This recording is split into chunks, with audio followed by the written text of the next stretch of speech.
আজকে খুব শর্টকাটে খাসির মাংস দিয়ে আলু দিয়ে রান্না করব। তো চলেন, আমি একদম চিপচিপে ঝোল রেখে করার কথা ভাবছি। তো পরিষ্কার করে ধুয়ে রাখা খাসির মাংসগুলো আমি একটা হাঁড়িতে নিয়ে নিচ্ছি। বেশ ভালো করে পরিষ্কার করে নিতে হবে, খাসির মাংসে কিন্তু প্রচুর চুল থাকে। তো আমি যতটুকু সম্ভব পেরেছি আমি খুব সুন্দর করে ধুয়ে নিয়েছি। ধুয়ে খাসির মাংসগুলো নিয়ে নিলাম। দেখেন, খাসির মাংসগুলো আমি সব ঢেলে নিয়ে নিলাম। এই পর্যায়ে দিয়ে দেবো আদা রসুন বাটা। খাসির মাংসে আদা রসুন বাটাটা একটু বেশি লাগবে। দিয়ে দিচ্ছি 4 চামচের 1 চামচ আদা রসুন বাটা।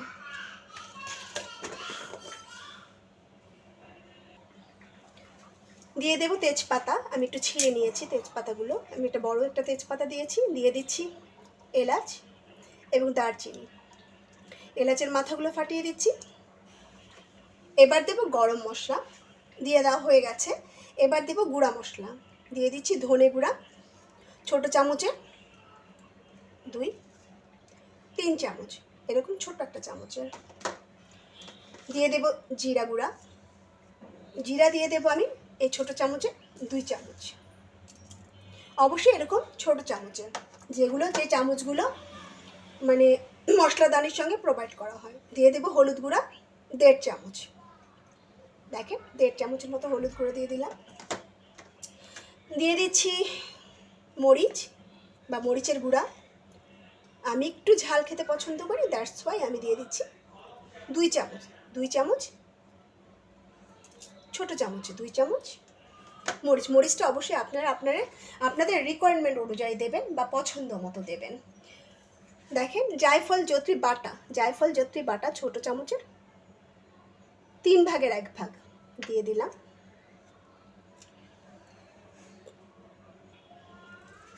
দিয়ে দেবো টক দইটা আমি 1 টেবিল চামচের মতো দেব। দেখেন, এটা আমার ঘরে পাতা টক দই, আমি আমার পছন্দ মতো দিয়ে দিলাম। 1 টেবিল চামচের মতন হবে।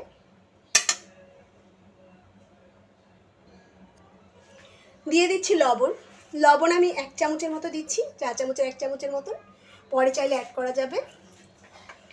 দিয়ে দেব পর্যাপ্ত তেল, পর্যাপ্ত বলতে আমি 1/4 কাপ তেল দেবো এই জায়গায়। 1/4 কাপ পুরো হবে না, 1/4 কাপ বা টেবিল চামচে 3 চামচ হতে পারে। এবং দিয়ে দেব সবশেষে দিয়ে দেব পেঁয়াজ কুচি। আমি কুচি পেঁয়াজ দিয়ে রান্না করছি, আপনার চাইলে এই পর্যায়ে বাটা পেঁয়াজও দিতে পারেন। দেখেন, দিয়ে দিচ্ছি 1/4 কাপ পেঁয়াজ কুচি। সব কিছু সুন্দরভাবে মাখিয়ে নেব, ঘষে ঘষে মাখিয়ে নেব। দেখেন, সুন্দর করে ঘষে ঘষে মাখিয়ে নিতে হবে। সব কিছু সুন্দরভাবে ঘষে ঘষে মাখিয়ে নিতে হবে, তবে সাবধানে মাখাবে। খাসির মাংসে কিন্তু প্রচুর হাড় থাকে, হাড় দিয়ে হাত কেটে যাওয়ার একটা সম্ভাবনা থাকে, তাই এই দিকে খেয়াল রেখে মাখাবেন। মাখানো হয়ে গেছে। এই পর্যায়ে আমি এই মিশ্রণটি একটু হাতটা ধুয়ে নিচ্ছি। এই পুরো মিশ্রণটি আমি ঢেলে দেব প্রেসার কুকারে। দেখেন, আমি প্রেসার কুকারে ঢেলে নিয়েছি। আমি আরও পানি দেবো, আমি প্রায় 1 কাপ পানি এখানে অ্যাড করেছি। 1 কাপ পানি টোটাল আমি অ্যাড করলাম। প্রথম থেকে এ পর্যন্ত আমি 1 কাপ পানির মতো অ্যাড করে নিয়েছি। কেউ যদি মনে করেন অথেন্টিক পদ্ধতিতে রান্না করবেন, তাহলে আপনারা ঢেকে চুলায় রান্না করে নিতে পারেন, বাট আমি প্রেসার কুকারে রান্না করব, খুব অল্প সময় রান্নাটা কমপ্লিট হয়ে যাবে। দেখাই যাচ্ছে খুব মাখো একটা হয়েছে, আমার মাংস থেকেও কিন্তু পানি বের হবে। তো আমি খাসির মাংসটাকে তারপরও আমি দিয়ে দিচ্ছি আর একটু পানি। আমি টোটাল এই 1/2 লিটার জারের বা জগে বা মগে 1.25 মগ পানি নিয়েছিলাম, আমি পুরোটাই টোটাল এটার মধ্যে দিয়ে দিয়েছি। এবং এই পর্যায়ে আমি প্রেসার কুকারটা লাগিয়ে বা বন্ধ করে 20টা পুশ দেব, 20টা পুশ দিয়ে নেব। আমি 20টা পুশ দিয়ে দিয়েছি প্রেসার কুকারে। ঠান্ডা করে নিয়েছি। দেখেন এখনও ধোয়া উঠছে, আমি দেখে নেব। এটা একটু নাড়া দেবো, নেড়ে চেড়ে আমি এটার মধ্যে আলুগুলো ছেড়ে দেব। আগেই বলেছি আমি খাসির মাংস দিয়ে আলু রান্না করব, তো আলুগুলো সুন্দর মতো ধুয়ে নিয়েছি আমি, কেটে ছেড়ে দিলাম। এবার আমি পুরো আলু সহ মাংসগুলোকে, আমি আর পানি অ্যাড করব না, মাংসগুলোকে 8টা পুষ দেব। ঢাকনা লাগিয়ে 8টা পুষ দিয়ে নেব। আমি খাসির মাংসগুলোকে সুন্দর করে ঢেলে নিয়েছি প্রেশার কুকার থেকে। এবার আমি একটু পানি দিয়ে প্রেশার কুকারটা ধুয়ে নেব। ধুয়ে পানিটা মাংসতে দিয়ে দেব, যেন সম্পূর্ণ মশলাগুলো আমার হাঁড়িতে চলে আসে। তো দেখতেই পাচ্ছেন, আর যতটুকু বাকি আছে ততটুকু একটু টেনে টেনে নিতে হবে। অনেক গরম, অবশ্যই একটা চামচে হেল্প দেবেন, কারণ আসলে এত গরম হাতে লাগছে। দিয়ে দিলাম।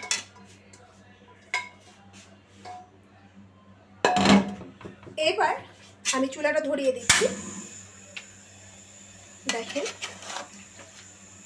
আমার গ্রেভি কিন্তু অলমোস্ট হয়ে গেছে। তারপর আমি চুলাটা ধরিয়ে দিলাম। দেখি আলুটা কি অবস্থা। হ্যাঁ, আলু আমার পছন্দ মতো গলে গেছে। মাংস দেখেন একদম গলে গেছে। আমি হালকা গ্রেভি রাখবো। দেখেন সুন্দর করে এটাকে নেড়ে চেড়ে দিতে হবে।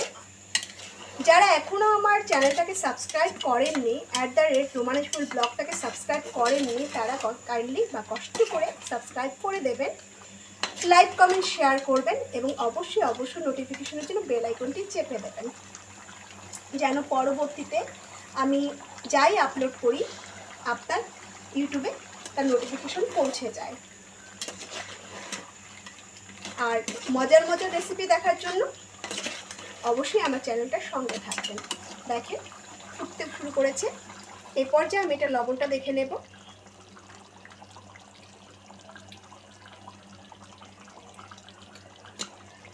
লবণটা আর একটু লাগবে, সামান্য লাগবে। দিয়ে দিচ্ছি 1/2 চামচের মতন লবণ।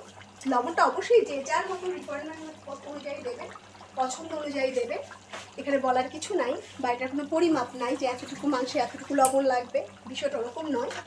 বিষয়টা হচ্ছে আপনি যেমন লবণ খেতে পছন্দ করেন, আপনার টেস্ট বার অনুযায়ী বা আপনার মুখের রুচি অনুযায়ী, টেস্ট অনুযায়ী আপনি লবণ দেবেন। দেখেন আমি ভালো করে নেড়ে চেড়ে দিচ্ছি। এই পর্যায়ে আমি ধুয়ে রাখা 2টো কাঁচামরিচ ছেড়ে দিলাম। আমার রান্না অলমোস্ট হয়ে গেছে। দেখতেই পাচ্ছেন তেল ভেসে উঠেছে। দেখেন লক্ষ্য করে আমার কিন্তু এগুলোতে তেল ভেসে উঠেছে। আমি আবার লবণটা দেখে নিচ্ছি। লবণ ঠিকঠাক আছে। আমার রান্না শেষ। অবশ্যই আমি চুলাটা বন্ধ করে দিচ্ছি।